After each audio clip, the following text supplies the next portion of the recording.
Awesome. So I'm Chris, nice and easy. I think what we're going to do in this platform is I'm going to try to have you wait to the end to ask questions, because I think sometimes the answer might come into the next slide as I'm going through things, but don't hesitate to jot down your question. And for those of you online, pop your questions in chat as you're having them, and Maria can help read them out loud and I can answer them. So we're just going to get started. So who the heck am I, right? And why should you even bother listening to a thing that I have to say? And the first reason is that I'm a cat person, and you know, you can trust cat people. So we got some cheers in the audience here. Yeah, my phone is almost at capacity, and I think about 3/4 of it are actual cat images. So there's that. Sushi is my favorite food, just like my cat. And lastly, I was just born to be in marketing. I had two choices. I knew when I was younger, I was either going to be an astronaut or a creative person. And when I learned how much math and science and everything is involved in being an astronaut, I went to creativity and never looked back. Totally out of my league to be an astronaut. I'm not going to talk about being one. But marketing has always come easy, and design has always come easy, and it's something that I'm really interested in. So I'm constantly learning and I'm constantly evolving, and it makes my passion for what I do, you know, you can feel the energy of it. So what are we going to talk about today? We're going to talk about email marketing. We're going to talk about some different components of email marketing, growing your contact list and how to do that, when to get started and how to do it. We're going to talk about email marketing platforms, some options that you can take away with you right away to get started. And then we're going to talk about some best practices, things that you should be doing to employ in your email marketing. And then a very overlooked topic, I think, sometimes is authenticity. And when we get to authenticity, I think you'll realize why this is such a huge part of why I've got this in here. And so we're going to talk about contact lists, platforms, best practices, and authenticity. And so I know that to some people, email marketing and going through all this effort like feels a little old school compared to all of the different ways that we communicate with people, between Facebook, between text messaging, and all of these different social media platforms. It can feel like, well, why would I bother spending the time to get invested in email marketing? And honestly, it's the most valuable tool you can have to talk to the people who want to hear you. And it is as important as it is because it actually works. So it is a very valuable tool. So before we get into the nuts and bolts of email marketing and best practices and all of the things, we have to remember, who do we even want to talk to? And how do we begin to find people to talk to? You know, sending an email to no one's going to do absolutely nothing for you. And so having an email list is, in my mind, the very first step to email marketing. And it absolutely, obviously can't be overlooked. Every single email address and contact that you collect is somebody who wants to talk to you, because they've given you their information and they're saying, tell me things. I want to know what you have to say to me. It's a free pass to a discussion.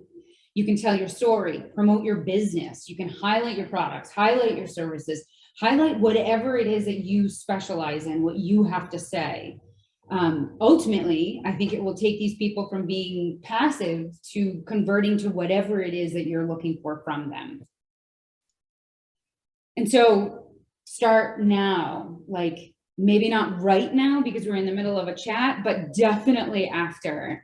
Collect those email addresses. Even if it means that you have to have an old reliable clipboard with a notepad and you're just asking for people to sign up, do it. You'd be shocked at how many people will sign up.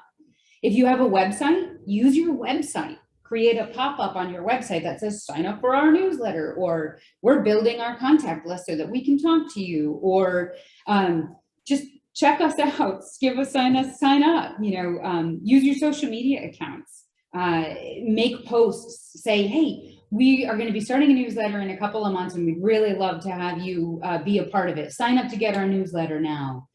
Tease some content that you might say, hey, we have a sale coming up and we'd really love for you to know about it. Sign up for our emails. Get creative, get weird. You'll find out what works by how many people sign up. You know, be humble, be authentic, and just grow those lists in any way you can. If you have a point of sale, if you have a CRM, some way that you're documenting things, some people are using Square, some people are using WooCommerce or WordPress, whatever it is that you're using to keep your contacts and make your sales, collect those addresses into there, start cultivating and building those lists. It sounds like a lot of work, but imagine yourself doing this heavy lift of, you know, running a boulder up a hill through a course of time. Set yourself a realistic goal of how you want to grow this list before your first email communication. It will be very helpful. So now that you've got your list growing, or you at least have your strategy going, we have to start thinking about what are we going to do? How are we going to build these email communications or newsletters, whatever it is that you're looking to do. And there's actually a lot of different platforms. And if you were to Google this, you're going to come up with pages and pages and pages and pages, like lots of O's in the Google of software that you can use. I do not get paid by any of them. So I'm just going to tell you, let the experts do the heavy lifting. And those experts are MailChimp and Constant Contact. And the reason that I personally say use these two platforms is if you are brand new into email marketing, if you're brand new into marketing, or if you want to just get better at it, these two platforms are the easiest to use. They're the most intuitive to use. And they really guide you. They give you lots of templates. They give you lots of thoughts and ideas. And it can be kind of more inspiring versus some of the others that maybe be a little code heavy or relying on you to be a lot more advanced. And maybe some of you are a lot more advanced, then please do follow your drum beats. These platforms are usually free to use until you have about 2,000 contacts. For a lot of smaller businesses or a lot of people with intimate relationships, you're not near 2,000 contacts. Use those things. They're free. Go for it. And if your contact list is over 2,000 or over, you know, I think the next bar is like 5,000.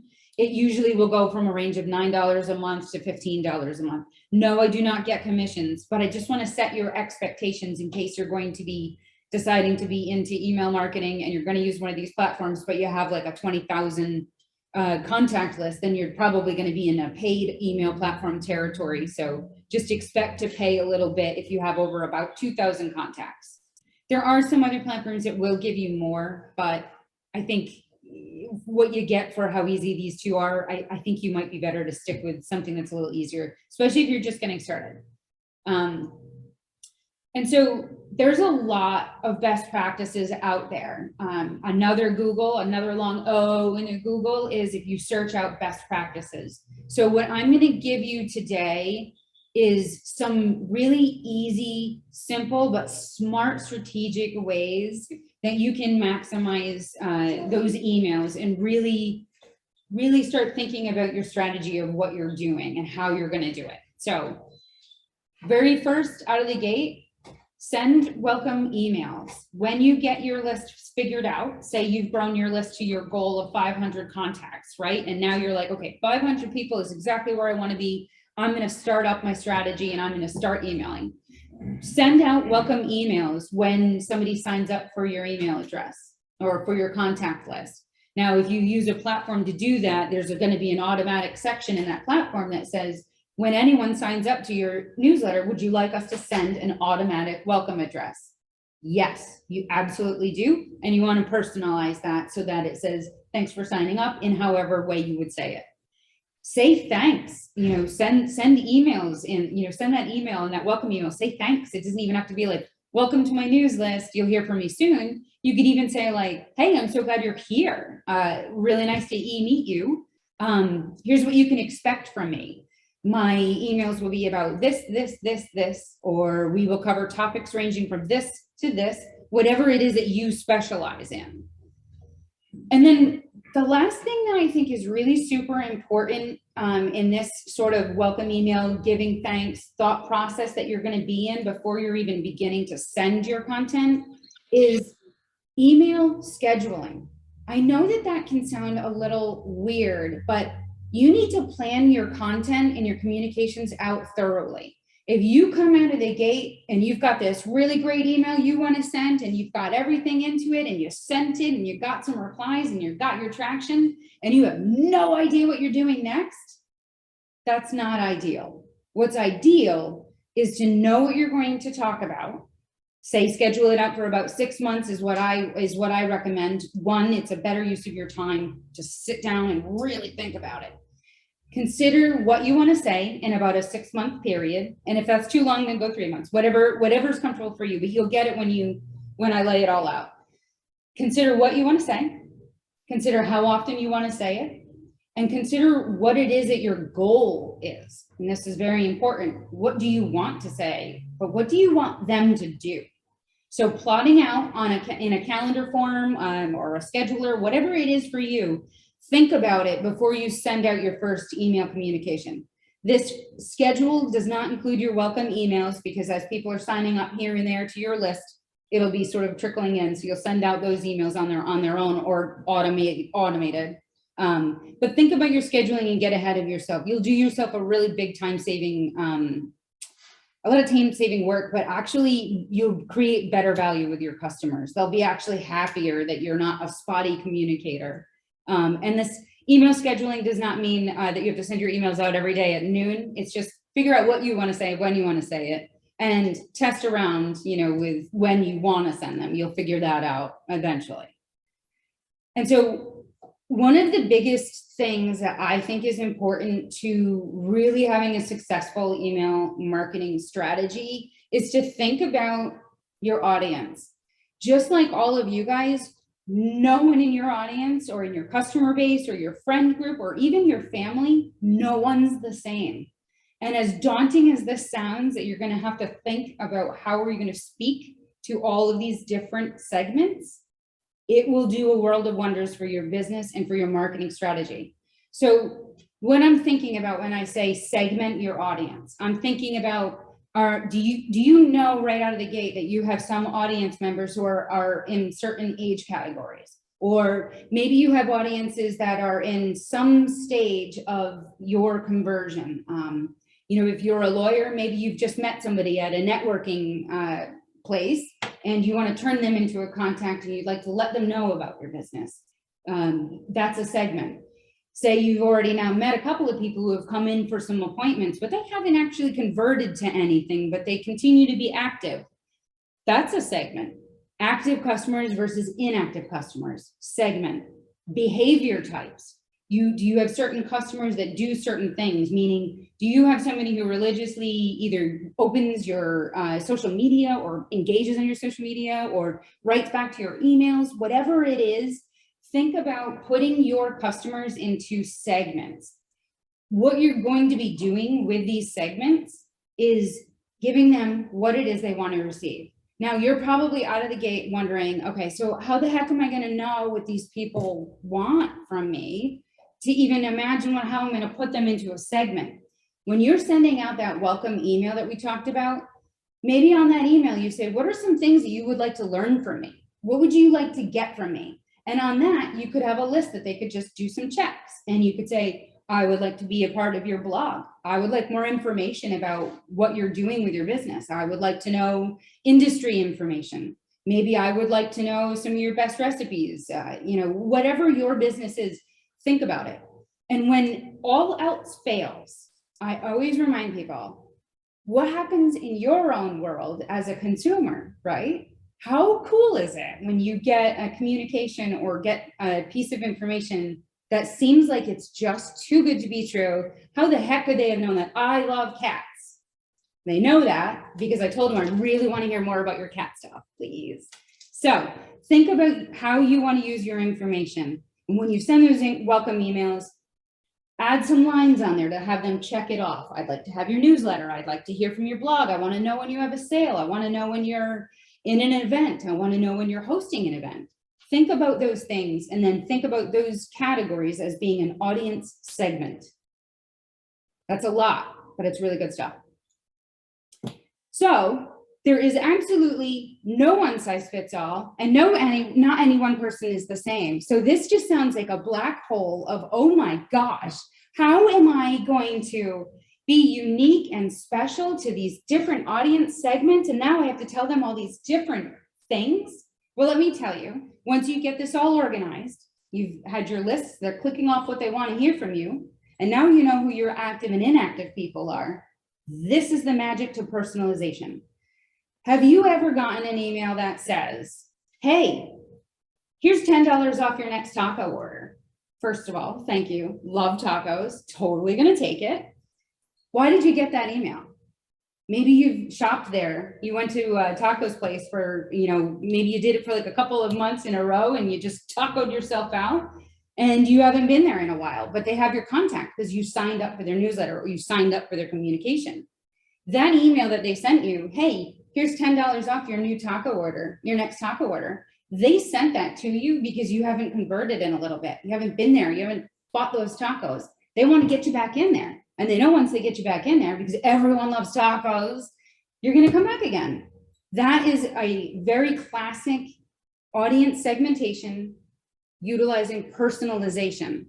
So they targeted you because you haven't been in there in a while. And then they gave you an incentive to come in there. And also you love tacos. It's very helpful. Another way to be personalized, don't say dear customer. Don't start your emails off that way. And when you're collecting all the information about your audience and the people that you're selecting, make sure that having their first name or having their last name, make sure that that's a mandatory thing. If they opt out of it, that'll be okay. We'll figure that out around it. But it's so much more warmer than saying dear customer, or heaven forbid you forgot to put a greeting in at all and it says bracket, elbows, customer name, insert here, bracket, comma, hey, we'd really love you to come in and get some tacos. That's a fail because it just shows them that you just put them through an algorithm. And I know I'm going to try to not use the word algorithm a lot, but it is important. So try to keep things personalized, be mindful. You're a person too. So think about the things that you like to hear. Like no one likes to hear dear customer or thank you member or person. You kind of want to hear, hey, Kristen, here's $10 off your next tacos. And here's $10 off your next Petco trip or, whatever that is. So think about those things. Use relevant images and relevant subject lines. So what does this mean? In whatever it is that you're doing, whatever your business is, whatever your area of expertise is, whatever it is that you're wanting to communicate in these emails and in these newsletters, whatever that is, think about that at all times. Imagine that as being this big, gigantic filter that you're putting your messages through. And everything you have to do has to be geared towards your audience. So if you have a younger crowd, consider using youthful imagery.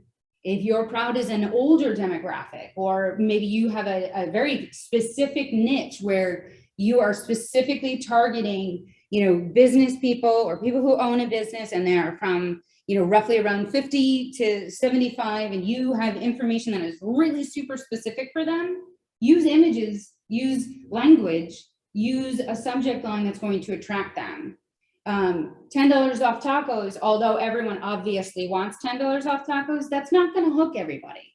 And they know that, so think about your audience, think about what you're using and what you're doing.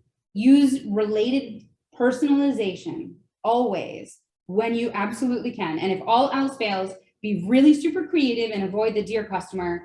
Say, hey there. I know that sounds nuts, but it's just better than nothing. And it's definitely better than brackets and way better than dear customer. One last thing about what you're thinking about here, you be personal in your signature. There's nothing worse than getting an email that is nailing it. And at the end, it says business name, nothing else. Just break down, it's over. Maybe consider saying Kristen from Chelsea Groton Bank, or even say cheerfully, your name and your business. But just having your business and just smacking it on there, people want to know that they're talking to a person, just like you do, So add a little personal flair. Don't even add your last name if you don't want to. It sounds crazy, but people actually connect with your first name more than they'll ever connect with your last name. There's emails that I send at work that I don't even bother using my last name. I just say Chris. And shocker, I use emojis, guys. And we're going to talk about emojis. I hope everyone's ready for this because it's happening. We're going to use them. they're going to get used. So what else do we need to think about? There's so many things, but this one's kind of important. Not that they're all not important, but this one is kind of important. Think about your brand. So what does that mean, right? Think about your brand. Your brand is what you're carrying around with you every day. It is, you know, it's your logo. It's how you use your typeface. It's your colors you've even painstakingly chosen for all of these different things. It's your way of what you look like when you're not a person. Imagine, right? This is what your brand is. You know, and one of my most favorite things to think about when I'm trying to explain to people what is so important about brand and what is brand, think of KFC, Taco Bell, and Wendy's, baby. They are brands. And do you feel like you know them already? Like, do you feel like, oh my God, you could just like run into them in the grocery store and you'd be like, oh my God, Wendy's. It's so nice to see you. You feel like a connection because the brand, they are consistent. That color, the color palette is used categorically all the time. They use the same typefaces. They use the same sizes across the board for everything. That is brand.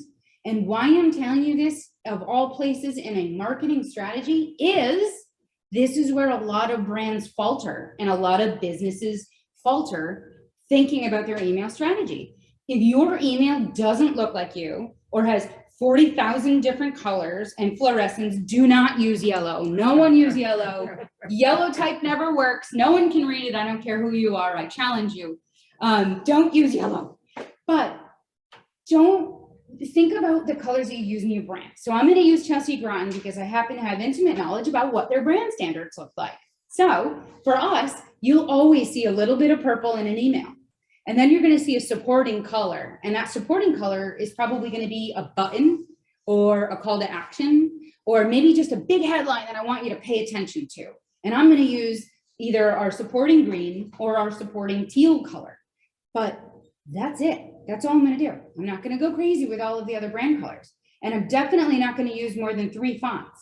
And I'm definitely going to keep all of my signatures and all of my communication in brand. So bare minimum, stick to 3 fonts. And when I say 3 fonts, I'm saying like keep a regular sans serif text, keep a fun, creative, funky little font for some whimsy, and maybe think about a block font for a call to action. And please do not do more than that. And unless your brand is to have more than that, but don't do it. Don't do it.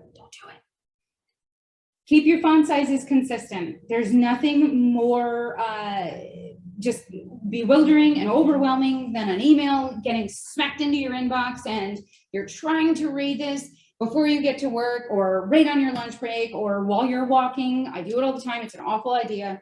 When you're waiting in line, whatever. There's nothing more annoying than reading an email that you actually wanted because you did sign up for it. But it is so hard to follow because the fonts are all over the place and they're huge and they're small and they're big and they're small and they're not even hieroglyphically legible. And think about it. Just be mindful to keep things in a nice, consistent size. Now, I'm not saying hit everything at 10-point font, but what I am saying is keep the body of your email at a certain font. 14 perhaps is a really good idea. Think about putting your call to actions in a little bit of a bigger font, maybe 16. Think about when you're pulling a pull-out quote or you're doing something else, maybe that's 12. Set that standard, write that down, do not deviate, and keep it the same. This is basic brand standards, but it matters in your email because your emails are in many ways the very first time that people are going to either get to know you or get to hear from you. And you know what they say? You don't get a second chance at a first impression. So we've got to make it good, people. No yellow. And then this is going to sound like a given, but I can't tell you how many people overlook this. Use your personality. It is huge. Use your personality. Your personality is a part of your brand. No one connects to a robot. Nobody does. Well, maybe robot makers, they may connect to a robot, but no customer has ever made a conversion because they spoke to a robot in a complete monotone voice that had absolutely nothing of value to say to me. No, But if you got an email saying, hey, you haven't eaten a taco in 3 months and I want to know where the heck you are. Yeah, I'm going to go out there and I'm going to get a taco for sure. Love tacos also. So use your personality. No one is doing what you're doing, right? Or everyone could be doing what you're doing, but no one's you. Think about this. This is important. We're going to cover a tiny bit more about using your personality when we talk about authenticity, because I'm going to give you some tips and tricks to think about it. You know, it's one thing to say, use your personality and send you on your way as a best practice, but what does that really mean, right? So I'm going to give you some ideas of how you can figure out what your personality is. When I say figure out what your personality is, that doesn't always mean that that's who you are, you know, with your family goofing around. And, you know, I'm thinking, what's your brand like? And what's your personality with your brand? So we're going to talk more on that a little bit later. Don't forget to optimize your email. I know we just talked about growing our list and we just covered all those best practices. How could there possibly be more? But there's just like a little bit more. And so think about your subject line. Please think about your subject line. Imagine yourself walking up into a room where there are 50 people and all 50 of those people said, I promise you, I am going to buy what you are selling me if you can tell me it in the best possible way in one sentence. And you get up there on that stage and you're like, oh my gosh, this could easily be 100 grand right now for my business. I just need to say what I'm saying in one sentence. Oh my gosh. Okay. All right, here I go. I bake things. Oh, you lost it. They're like, what does that even mean? But imagine if you said, hey, can you smell what I'm cooking? I've got a recipe for you. Okay, all right, I'll click. All right, I'm interested. These people are now going to convert. I just got my 100 grand. But I definitely didn't do it with I bake things, right? That's not interesting. It's not interesting at all. Use your preview text. What that preview text is, and this is the most important aspect of mobile or tablet or sometimes on the desktop, depending on how you're accessing your email, but very important on mobile. This is right under the email subject. You're going to notice when you get to the body of the email, there's always that, or if you're doing it right, I guess there might not always be, but there should always be 2 sentences that tell you what's inside this email. So maybe you just said, can you smell what we're cooking in your subject? And maybe in your preview text, you're saying, I've got oatmeal cookie recipe, the best spanking yams recipe you've ever had in your life. And I'm going to tell you how to make some shortcuts or tips or tricks for the holidays, whatever it is. Just that right there has a very high chance of getting them to go, all right, I'll bite. And they go through and they do it. So, you know how we talked about emojis? Use them. Don't be afraid to use them. There's nothing knocking them in subject lines. And I know that there are people out there who are going to be like, no, Kristen, seriously, emojis aren't cool, man. You can't use them in your subject lines. They're gonna think it's spam. It's not always true, like at all. So use your emojis, definitely. And you can come back at me and tell me, oh my gosh, it's not working. I hate my emojis. But definitely think about it. It's kind of fun. It shows a little bit of modern, and if you're using them ironically, it shows that you're a little funny even. But don't use 50 of them. Please don't use 50 of them. Just, you know, maybe 1 or 2. Get a little fun. And then be mindful of looking spammy. Don't speak in all caps. And definitely don't have 5 exclamation points. And do not put multiple dollar signs in your subject. And actually don't even say hot sale, exclamation, exclamation, exclamation, dollar sign, save money, and every S is a dollar sign. Don't do it. And I'll tell you why. Not only is it really super mega annoying for your customer, and not only is every other business doing this, or all of these awful e-commerce that are actual algorithms and robots that aren't even people and they're doing that, it matters because Google and all of the other SEO components of your emails, and most importantly, your platform that you're using this on, and ICANN, which I'm not going to get into in this, just don't look spammy. They will flag you and say, this email address right here sends spam to me all the time. And they will block you, even if your customers have not opted out. Even if your customers are like, well, it didn't annoy me, well, I'll keep listening to them. Your platform will tell you, you'll get flagged as an email that sends spam. It's why you see a lot of people will send you random emails that you're like, what the heck is that address?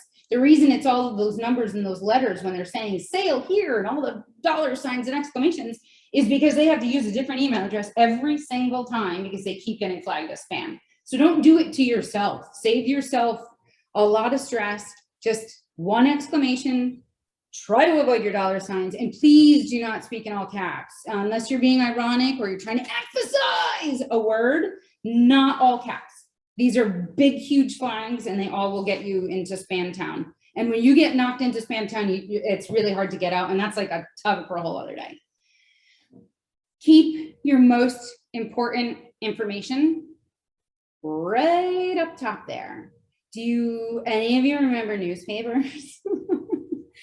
So there's this term called above the fold, right? And so above the fold is that newspaper gets smacked down on your table and the best, juiciest, most attention-getting thing is right there. 500 cats are available to be snuggled by Kristen, and it's a big picture of me and all these cats. Very attention-grabbing. Don't bury what it is that you really want to tell people by having a bunch of different, maybe big blocky images that aren't telling your story, or maybe you're saying, oh, I'm so thankful that you got here and I want to talk to you about this, this, and this, and this, and this, and this, and this. And then at the bottom, you're like, hey, I have a coupon for you. They never got to the bottom of that email because they didn't make it past the big opening that's right there above the fold, right there on the first screen before you have to scroll. So basically, put your information that you really want to have them see or to have them do, or behavior you want to have them convert, put that information higher up in your email, because the chances are, and you've all done it too, and I know it because I do it all the time, chances are if they haven't hooked you on that first screen and you've done one scroll, if they didn't get me past that one scroll, I'm out, I'm done, I'm moving on. So put your information up there. It's a higher chance of getting what you want out of your emails. And be very clear. Have a clear call to action. Get coupon. Sign up. Let us know your opinion. Get feedback. Be clear. Don't get too whimsical on your call to action, because it'll be too open to interpretation. Think about if you're trying to get somebody to do something, you could say, say I do if you're a wedding planner. I hear we might have someone who has a wedding situation here, maybe. Think about what your business is and think about what it is you want from them, and think about how to say it really clearly, because a confusing call to action will make people not know what they're supposed to do, If you have a logo in the top of your email, which you absolutely do, because I'm telling you, you need to, you want to make sure that that logo links to your website. Take every opportunity you can from your email to have it linked back to your website, because your website is the expansion of your email. It's telling the rest of the story. Once you've done your handshake in the email, you've said, nice to meet you, get them on your website. So make sure everything links back to something on your website. And make sure that you have in your footer always an unsubscribe link. If you're using one of those softwares that I told you about, they will automatically generate a footer for you to customize. So use what they're recommending that you use. When they say, put your business name, put your opt-out, put your address, put your email, this information is a little sneaky, and it goes a little bit of a way to helping you also not look like spam. Because if you don't put any way for people to get a hold of you, or to find you, or to see you on social media, or to like unsubscribe if they don't want to hear from you anymore, it makes you look a little spammy, and that will ding you as well. So be mindful. And I know I keep saying the same thing, but you also are consumers. You all consume emails. What do you use? What do you need when you're getting an email? I always want to know where that address is, because I want to go get those cats.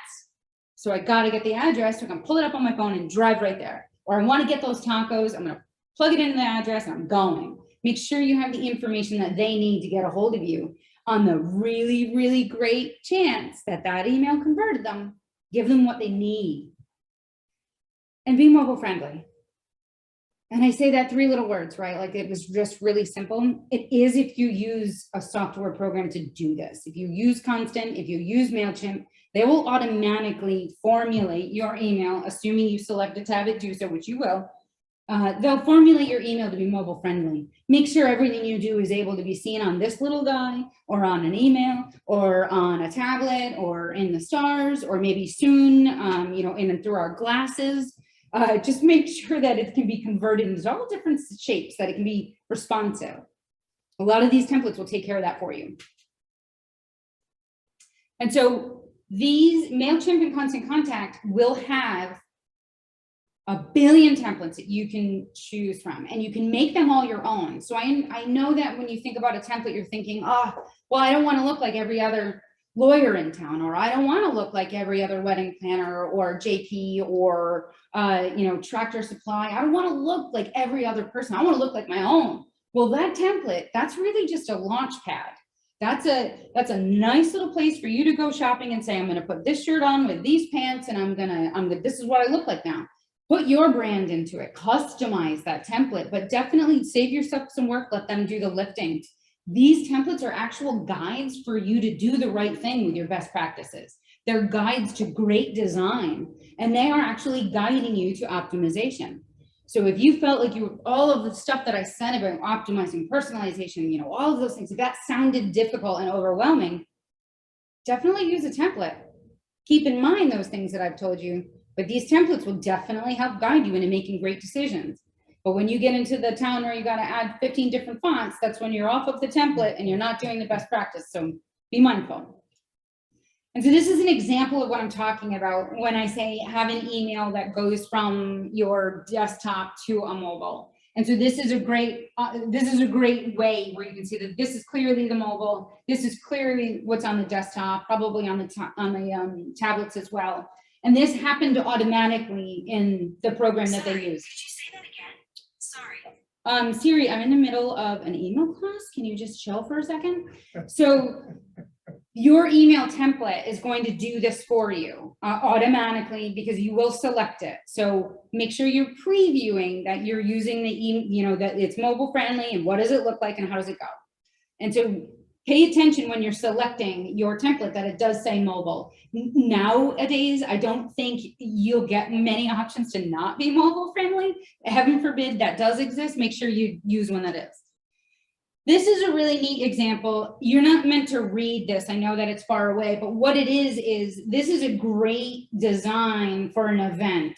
And the reason why is look how that arrow points you right down to where that conversion is, to buy those tickets, to go to the event, to get more information, whatever that is, whatever it is you're looking for. Underneath this email, they have the rest of the information of whatever they normally like to talk about. But this was what they wanted. This is above the fold. This is what I'm talking about. And so that logo on the top is a button to their website. They have their sponsors, about location. It's like a little mini website in an email. Think about it. All of these things connect. All of these things connect. And this is just to show you that this is like page 1 of 700 of like the templates that are available on all of these different software. So there's no shortage of it. You will be unique because you're the only you anyway. So you're going to be unique. So don't be intimidated. Find what you're attracted to. Now we're going to talk about what I think is the one thing that gives you, all of you, an immediate edge over your competition. And it's you. You have the one thing that your competitors don't have. You're your best tool.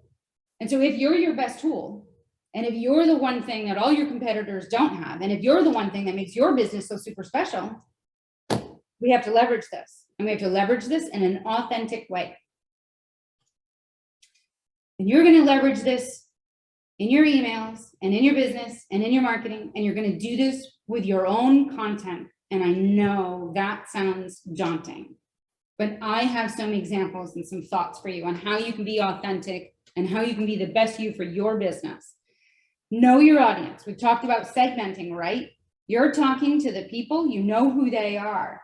Tell them what they want to know, give them what they want, and say it in your own voice. Research the demographic that you're trying to target. Maybe you're trying to expand your audience into a different age bracket, or maybe you want to, now that you have done so well in this, you want to try another type of avenue for your business. Research, don't be afraid. Look at examples, figure out what everyone else is saying, figure out how you would say it once you know what everyone else is saying. It's not hard to be authentic if you follow your heart. And I know that sounds crazy, but I'm telling you, if you keep being mindful of authenticity, you will eventually start doing this every single time, and it will become very easy for you, because it's super easy to be yourself once you've allowed yourself to be yourself. So find your voice, figure it out. What would your brand say if it walked into the room? Imagine yourself as Wendy's and you're walking into that room and you're like, bam, I'm here, right? You're red, you got that collar on, you've got this beautiful hair, you've got your brand, and she's just like as friendly as pie, you know? It's wonderful. Think about all those commercials, and I know it sounds insane, but look to fast food as ways of brand development. And look at how they all have different ways of speaking. It is hilarious if you get to be fortunate enough to watch Wendy's and Taco Bell fight it out on social media. And the way they fight it out is they talk in their brand voices, and they make these brand jokes, and they say things that is so clearly coming from a place of authenticity to who the brand is, and it makes for pure gold. So if you want to find yourself some inspiration, follow fast food joints on Facebook, and you'll thank me once you get over how weird of a request that is. You'll thank me when you think about it from a marketing point of view, like, oh, this is really good brand representation. This is really good way of seeing someone be authentic. So find your voice. You know, you'll find your Wendy, you'll find your Taco Bell, your KFC, your Burger King, maybe not McDonald's. You know, I think he's a little scary because he's a clown, but leverage what you got. Maybe someone here is a clown, then definitely be a clown. Keep it simple. If you have to explain who your brand is, or what your email is, or what you want to talk about, or what you're trying to say, if you have to say all of this in 75 sentences and everyone is dead on the floor, you've missed your opportunity. Keep it simple. I always try to say, imagine that you're talking to somebody who is very young and who doesn't know your industry at all, and you have like seconds to tell them something. Think about how you would say it if it was simplified a little bit. Maybe it's a little fun. Maybe there's an emoji in there. And then one other thing to think about with your content when you're trying to create content for your newsletter, for your email campaigns, variety. It's okay if you only have 5 things to say. It really is. It's okay. Just try to find 1,000 ways to say it. Find a different way to spice it up, or to make different videos, or just to do it in a different way. It's okay if you only have those 5 points. That's fine. But think about all of the different ways you could say it. Think of it as if it's a sphere, and you've got social, you've got videos, you've got TikToks, you've got people, you've got testimonials, you've got your employees. Well, now you certainly have a heck of a lot of things to say about the same thing, right? And a lot of different ways to say that. And all of it's going to be authentic to you because you are generating that content. You're getting it. So now your emails are starting to look pretty authentic. And now you look like someone I want to hear from. I'm hitting subscribe for sure. If all else fails, and you've said all the things you have to say, and you've said them in all the different ways you can say them, and now you have absolutely no idea what to do, make them laugh.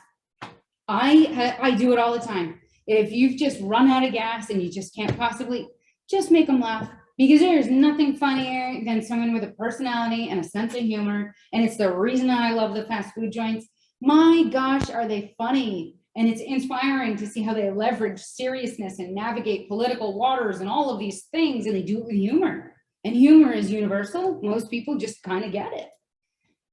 And then remember, at the end of the day, the thing that we started off with here, you are the differentiator between your competition and everyone else out there. So just as long as you feel good about what you're saying, and you know that if someone came up to you really quickly and said, tell me everything about you, and you said everything about you and it sounded just the way that it is, because it's authentic, it's real. Be real, don't be afraid to do it. Don't be afraid. Just be truthful, be professional, be yourself. Here's some of the ways that you can create some content for your newsletters when you're trying to figure out, oh my gosh, I don't know what to say, but I want to say your goal is in the next 6 months, you want to send out an email and you want to send out 6 of them because that's what your schedule that you just created is going to do. And on your schedule, you've got, okay, I'm going to do a blog where I'm going to talk about something in our industry and I'm going to try to convert them by having them go to my website to learn more. I'm going to create a how-to video, how to use my product, how to leverage my product, how to partner with my product, whatever product is, business is. I'm going to make a how-to on how you could do it best. You know how to market what you're doing. Tell them how to market your product, your service. Tell them. Take photos. This sounds insane, but more photos that come authentically from a brand. This photo here has converted more people to a product, a service, or a blog than a professional ever did. And so think about it. Be authentic. How can you be authentic? Snap some photos yourself. You got someone making a product and they're working in working in a warehouse or a room next door to you. Go in there and say, hey, do you mind if I take a quick video of you doing that?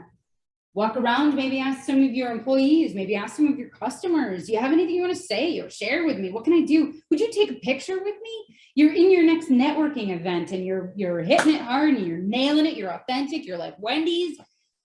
Snap some selfies. It sounds insane, but these are authentic ways to create actual content that is yours and all you have and says what you want it to say. So snap pictures, behind the scenes, employees. Share your lunch one day with your coworkers, whatever it is. It sounds crazy, but when you're out in the community, say you volunteered to do something, snap a photo. These are the things that you can add as little content nuggets in your email communications. Share your stories, highlight an employee. Maybe you have someone that you absolutely adore in your business. You can't even imagine what you would do if you didn't have them. Great, tell their story, ask them, have them tell their story. Read the reviews of what people are saying about you or what people are saying about your industry. Read reviews and imagine that those reviews are content possibilities. So if you know that there's a myth out there that lawyers are just whatever it is, and you know that everyone has the same misconception about a lawyer, and you are one and you're trying to grow your content, bust the myth. Hey, I'm going to tell you this. Lawyers are not whatever the myth is. Bakers are not whatever the myth is. Business is not whatever that myth is. Everybody has those problems. Address it head on, right in your own way, and bust the myth. Just be authentic and be yourself. And if worst case, answer questions. Ask people, hey, do you have any questions for me? If you could ask me anything, what would you like to ask? What would you like to learn? What could I tell you that would help you? What could I tell you that would help make my product be better for you? Think about all those things. And then the last thing I can say, and boy, do I feel like I've been saying it a lot, you are your best asset. You read emails. You're the only one doing what you're doing. You're the only you. The key to all of this is you. So think about your journeys that you go through with your emails and how many emails you delete, maybe without even reading them because you're just so tired of it. Think about what you do as a consumer. Think about what you love as a consumer from businesses, from places of, expert or information, whatever it is. And think about how can you use what you're attracted to in those things in your next campaigns or in what you do. So you yourself are your strongest asset and you already have everything you need, all of it. And so in case you feel like you're not your strongest asset, I've got some really great resources. And this is where I go to at the end of the day, when I just can't figure out how to say something different. I do research and I'm forever learning. Will you be distributing? Yes, yes, I will. He asked if I'll be distributing. Yes. So there's a lot of places that I go to stay up to beat. Things are changing. They change so fast. And in marketing, you can't move fast enough. So these are my favorite resources. I don't even use Constant Contact or MailChimp, but I get their newsletters and their emails because I absolutely love the tips. I love the tricks. I love the inspiration. Social Media Examiner, yes, it sounds like it's a social media place, but it is, wow, so much more. Go follow it, learn, flip through, thumb through. There's going to be something in all of it. Read, and they all have resources going back for miles. So if you're interested, if you want to get better and you want to know how to do things better, research, research, research. And then when all else fails, just pull the trigger and do it. You're going to learn something. It's going to be fine. And so with that, I will take some questions. That was a lot thrown at you guys. So